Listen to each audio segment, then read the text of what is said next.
Assalamualaikum warahmatullahi wabarakatuh. Kami dari kelompok 7 izin memperkenalkan diri. Nama saya Hengki Kurniawan.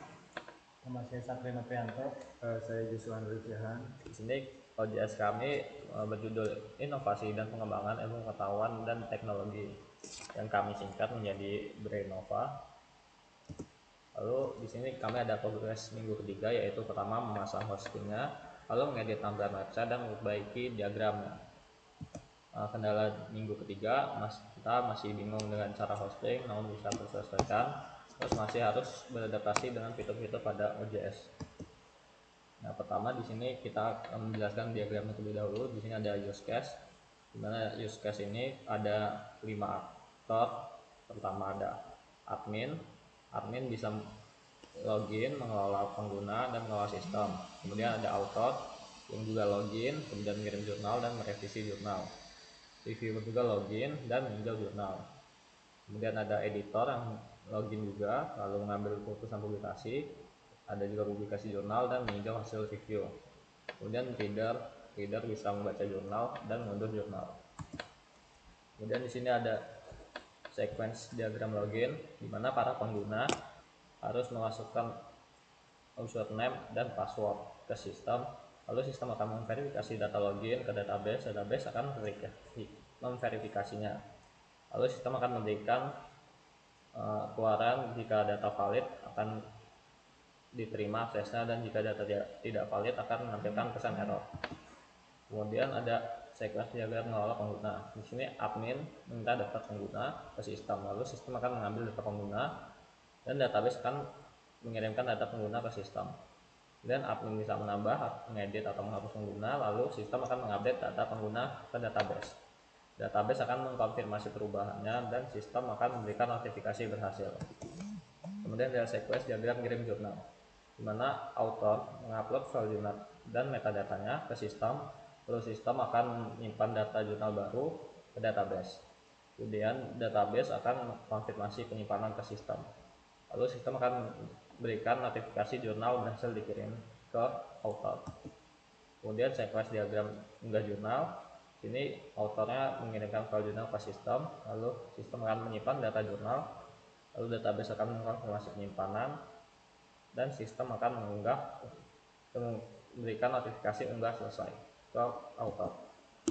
Kemudian sequence diagram merevisi jurnal. Sini author mengirim versi revisi jurnal ke sistem, terus sistem akan memberikan update data jurnal ke database. Database akan mengkonfirmasi update data hasil, dan sistem akan memberikan notifikasi revisi berhasil dikirim ke author. Kemudian ada sequence diagram meninjau jurnal, mana reviewer meminta jurnal untuk direview ke sistem. Sistem akan mengambil data jurnal ke database kemudian mengirimkan data jurnalnya. Reviewer kemudian mengirim hasil review ke sistem, dan sistem akan menyimpan hasil review ke database. Database juga akan memberikan konfirmasi penyimpanan ke sistem. Lalu ada editor. Editor di sini meminta hasil review jurnal ke sistem, lalu sistem akan mengambil data hasil reviewnya ke database. Database kemudian mengirimkan data hasil reviewnya ke sistem, dan sistem akan menampilkan hasil reviewnya ke editor. Kemudian ada sequence diagram mengambil keputusan jurnal. Pertama, editor akan mengirim keputusan publikasi ke sistem, kemudian sistem mengupdate status jurnal ke database. Database akan mengonfirmasi perubahan status ke sistem, dan sistem akan memberikan keputusan tersimpan. Dan ada sequence diagram publikasi jurnal, di mana editor memberitakan publikasi jurnal ke sistem. Sistem akan mengupdate status menjadi terpublikasi ke database.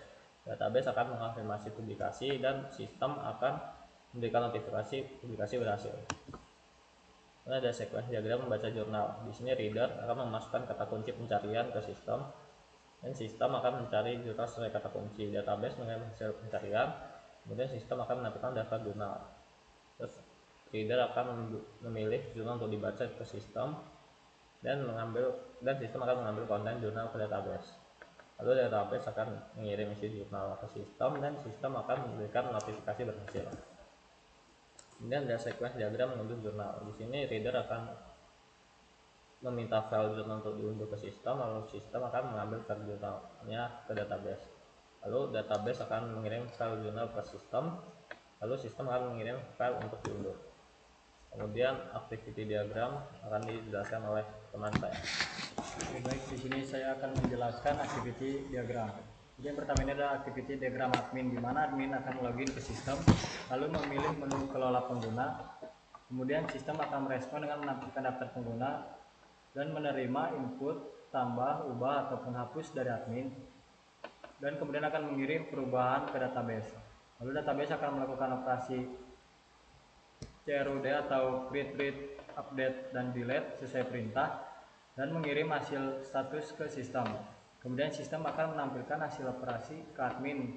Jika tidak ada kegiatan lagi, maka admin dapat melakukan logout.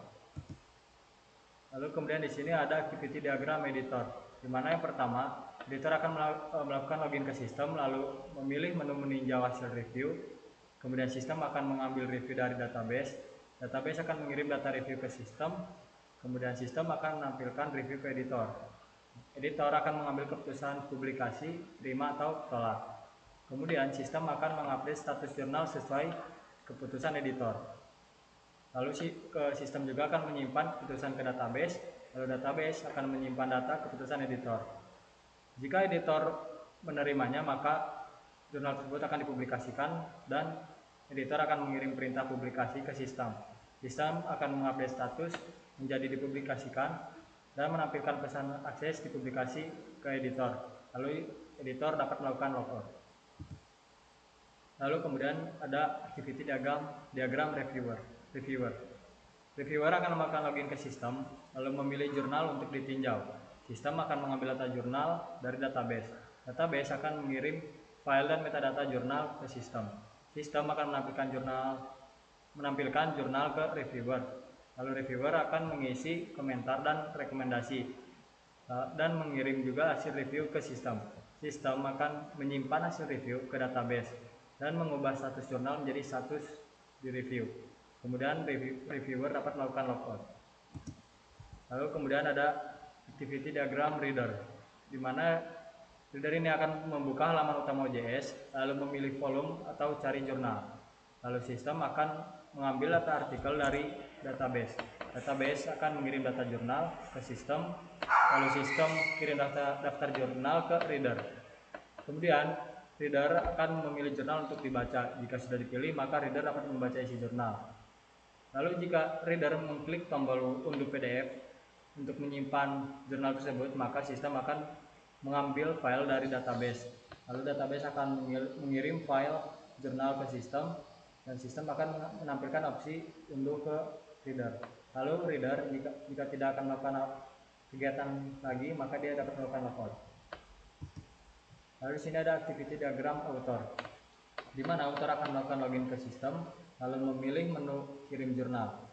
Sistem akan menampilkan form kirim jurnal dan author akan mengisi metadata dan unggah file jurnal. Lalu sistem akan memvalidasi dan mengirim data ke database. Kemudian database akan menyimpan data jurnal dan ubah status menunggu review. Lalu sistem akan menampilkan notifikasi pengiriman berhasil ke author.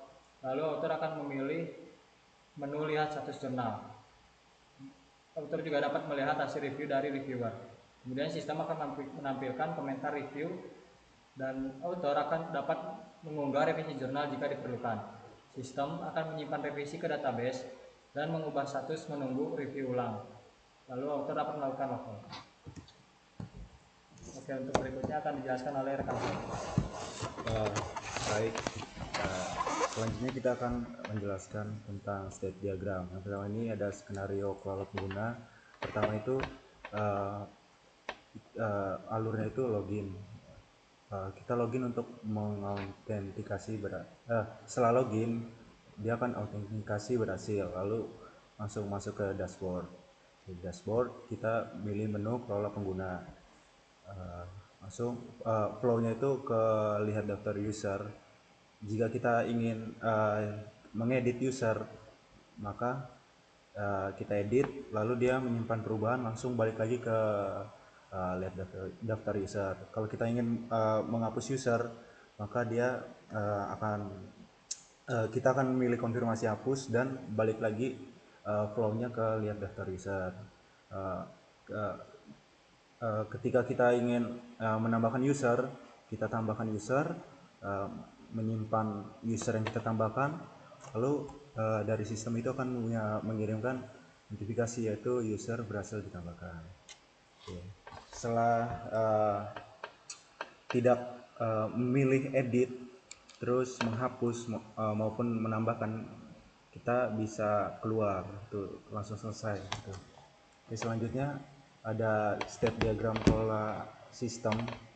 Pertama itu login dulu, baru setelah login akan dapat notifikasi autentikasi berhasil, masuk ke dashboard, lalu kita milih menu kelola sistem, lalu selanjutnya kita akan melihat daftar konfigurasi. Terus di sini ada 3 pilihan, bisa backup, lihat log, sama mengedit. Ketika kita ingin backup, terus kita backup datanya, proses selesai, backupnya selesai, balik lagi dia ke lihat daftar konfigurasi. Ketika kita ingin ketika kita klik lihat log, kita monitoring, lalu dia akan balik lagi ke lihat daftar konfigurasi dengan notifikasi data diperbarui. Lalu selanjutnya ketika kita mengklik edit setting, kita akan mengubah konfigurasi, lalu simpan perubahan, simpan konfigurasi, lalu balik lagi flow-nya ke lihat daftar konfigurasi. Ketika semuanya sudah selesai, kita tidak memilih dari 3 ini, maka langsung selesai. Lanjut ke step diagram kirim jurnal. Di sini kita login dulu, lalu notifikasi berhasil, masuk ke dashboard, mengklik buat jurnal baru, kita tulis jurnalnya, lalu kita unggah filenya dengan mengupload itu, lalu flow-nya kirim ke sistem, terus kita submit, terus flow-nya klik buat jurnal baru, notifikasinya menunggu review, lalu jurnal itu diterima oleh sistem. Oke, selanjutnya step diagram revisi jurnal. Sama seperti sebelumnya, kita login terlebih dahulu, masuk ke dashboard, lihat hasil review, lalu edit jurnal atau mengubah naskah sesuai saran. Setelah mengedit, kita akan melakukan upload revisi. Setelah diupload, kita akan submit revisiannya, lalu kita menunggu review ulang. Oke, selanjutnya step diagram review jurnal. Pertama itu login dulu, masuk ke dashboard, lalu memilih daftar review, buka jurnalnya, kita baca dulu, baru menulis hasil reviewnya. Setelah menulis hasil review, kita langsung submit. Oke, selanjutnya itu ada step diagram meninjau jurnal. Pertama itu kita akan melakukan login. Setelah login, kita akan masuk ke dashboard, lalu di dashboard ini ada 2 pilihan, antara melihat jurnal dari author atau langsung selesai. Kalau kita melihat jurnal dari author, kita akan masuk ke daftar jurnal masuk, lalu buka hasil reviewer. Setelah membuka hasil reviewer, kita menilai kualitas review, evaluasi, lalu masuk lagi ke dashboard, lalu selesai. Oke, selanjutnya ada step diagram menentukan keputusan publikasi. Pertama itu aktornya itu login dulu, lalu masuk ke dashboard, buka hasil akhir review, daftar jurnal yang masuk. Ya, jadi di sini ada 3 flow.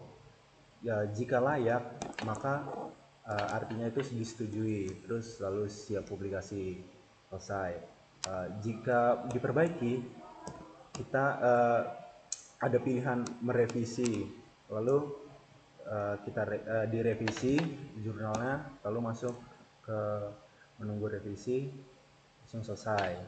Jika daftar jurnal yang masuk tersebut ditolak, maka sistem akan mengatakan ditolak, langsung selesai. Oke. Selanjutnya Ada step diagram menentukan publikasi jurnal.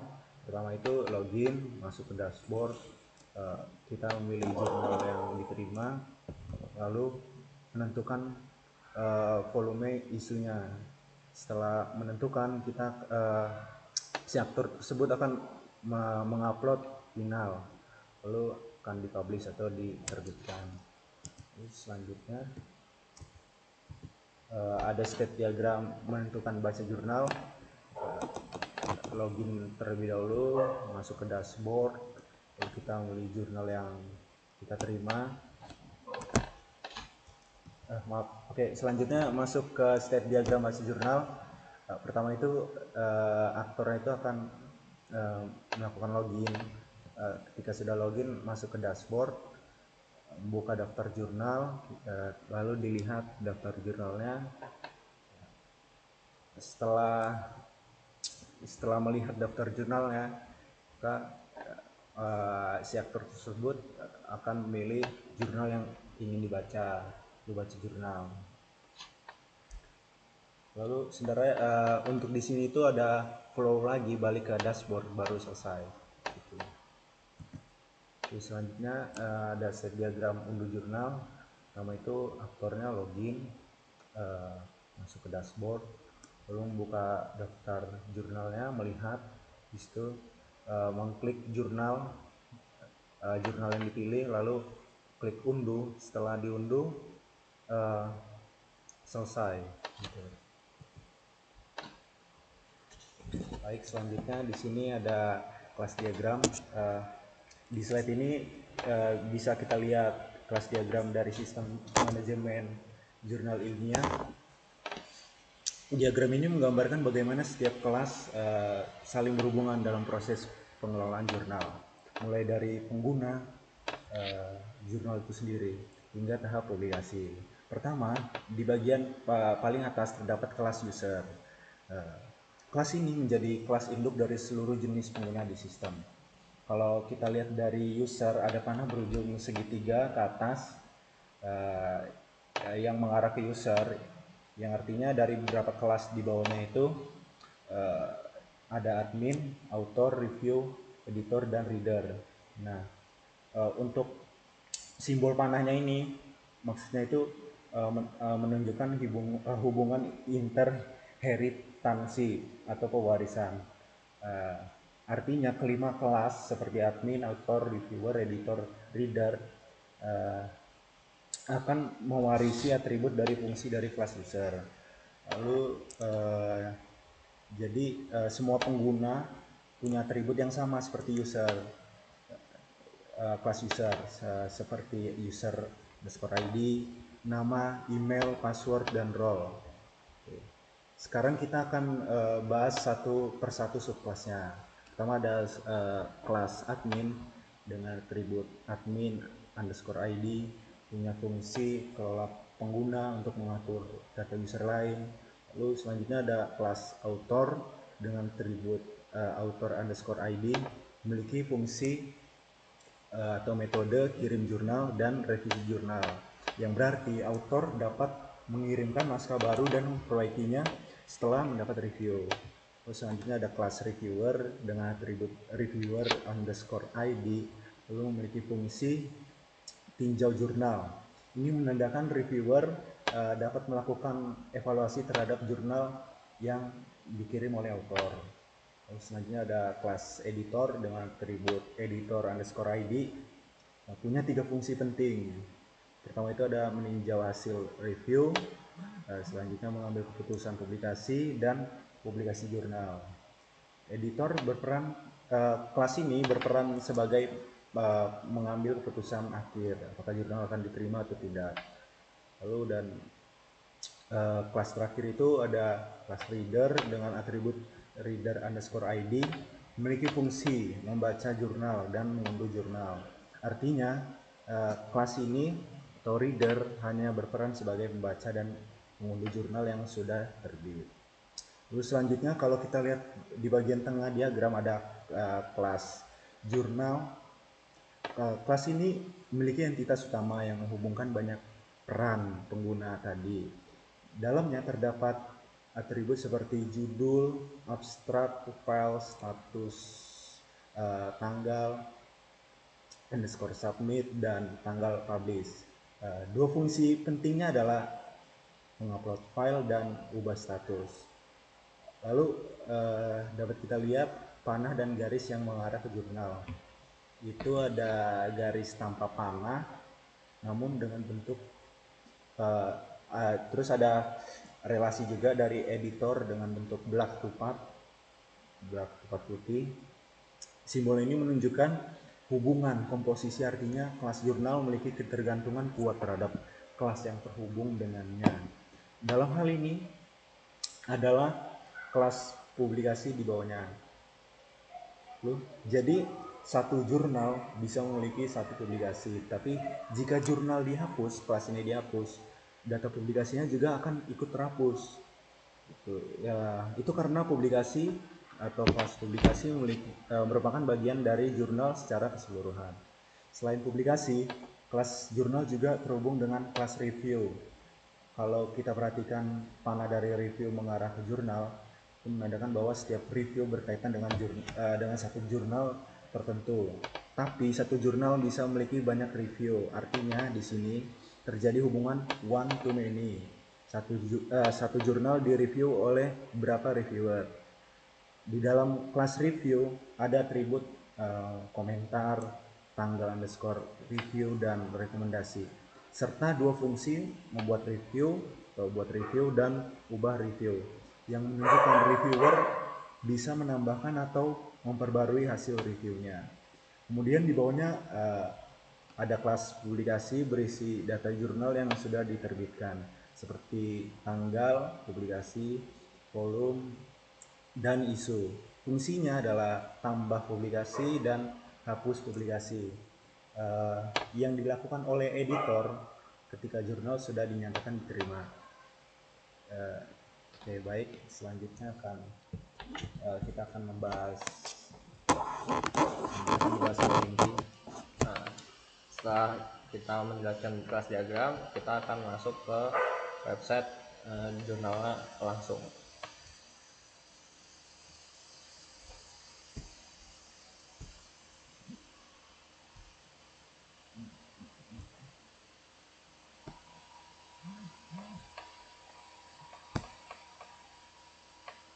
Baik, di sini kita sudah masuk ke website jurnalnya.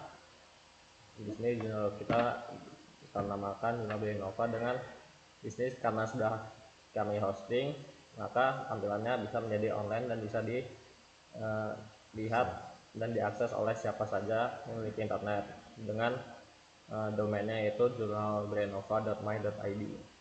Jadi di sini ada tampilan Belanda kami yang di bagian terkini ini hasilnya adalah volume 1 nomor 3, karena ini adalah volume terakhir yang kami buat saat ini.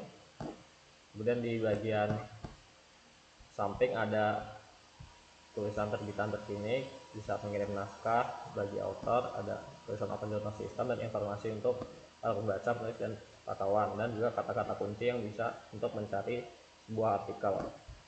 Dan ada di sini ada menu arsip. Nah, di sini ada beberapa isu dari vol 1, karena kami baru membuat sampai satu vol saja. Pertama, ini vol 1 itu isinya tentang teknologi informasi dan komunikasi, yang di tiap isunya akan memiliki bidang kajian yang berbeda-beda. Kemudian di bagian tentang kami, tentang jurnal ini adalah isi tentang jurnalnya, di mana Jurnal Brinova ini adalah jurnal inovasi dan pengembangan ilmu pengetahuan dan teknologi, yang dimana fokus utamanya yaitu adalah publikasi karya ilmiah orisinal yang berkontribusi pada pengembangan ilmu pengetahuan teknologi dengan cakupan bidang kajian seperti berikut.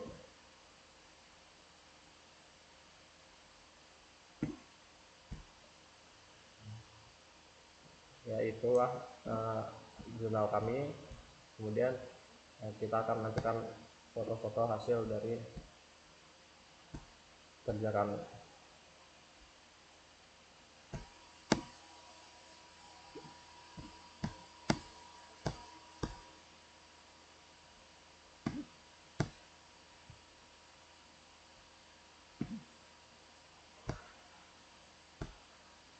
sini adalah saat saya sedang menghosting sebuah website ini di Hostinger. Kemudian ini saat mengedit tampilan websitenya, dan ini saat saya sedang mengelola peran dan penggunanya. Kemudian ini adalah foto Satrio saat sedang mengedit bagian activity-nya di Kumlet dan Jauyo. Kemudian di sini ada Joshua yang mengedit bagian state diagram dan kelas diagram dan mengedit tampilan header-nya di Canva dan di Umlet.